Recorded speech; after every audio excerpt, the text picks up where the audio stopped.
Sementara saya ke Bu Manan.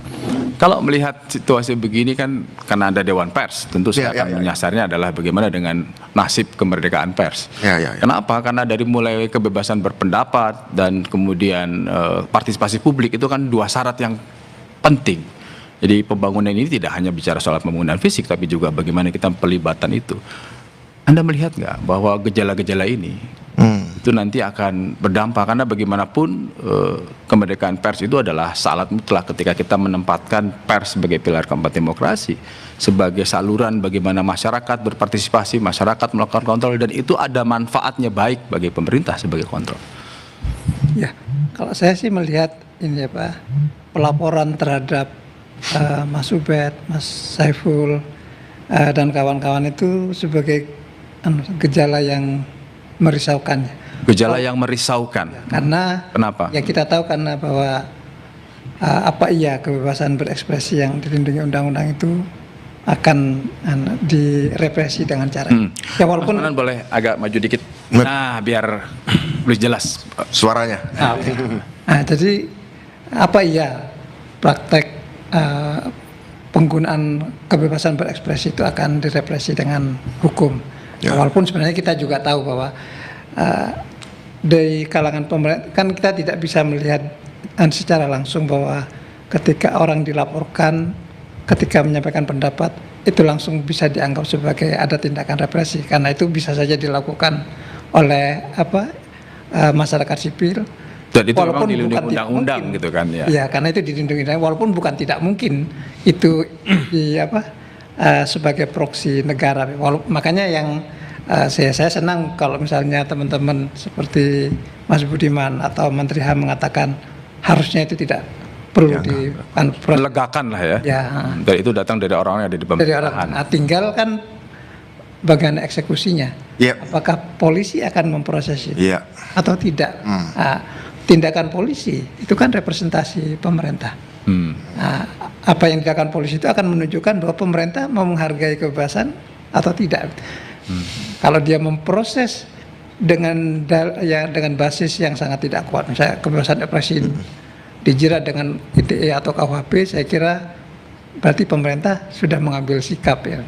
Dan menurut saya itu bagi saya di Dewan Pers itu akan merisaukan karena karena kebebasan berekspresi itu kan sebenarnya seperti kalau dengan pers itu sangat dekat tuh, Bung. Kebebasan pers itu seperti ranting dari pohon kebebasan berekspresi.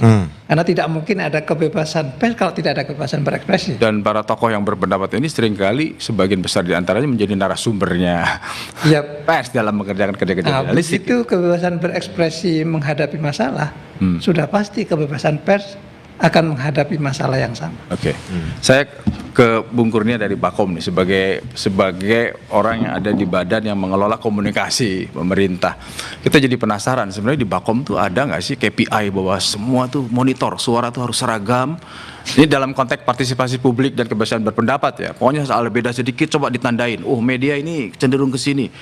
Atau seperti apa? Yang ideal yang pasti yang tadi saya sebut belakangan tadi bahwa memang harus ada partisipasi publik, ada komunikasi yang sehat, yang jernih, tidak saling menjatuhkan tetapi kemudian saling mendukung.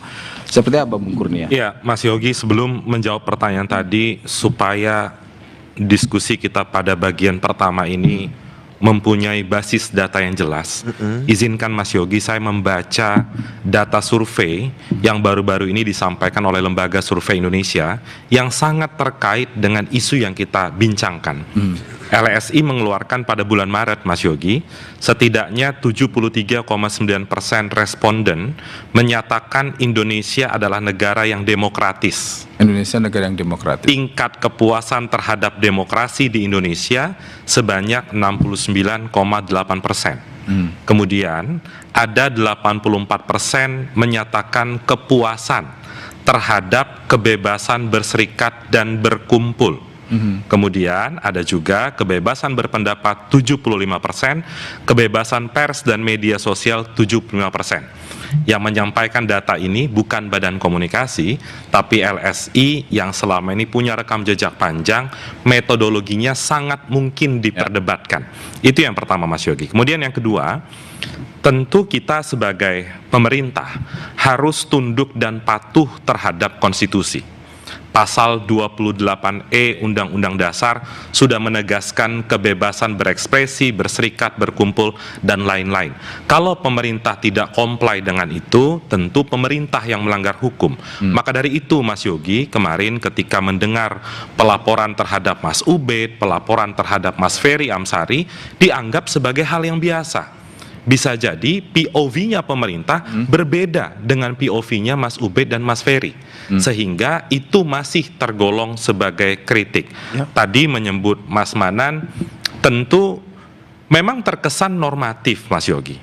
Kalau saya katakan cabang kekuasaannya berbeda antara pemerintah dan penegak hukum.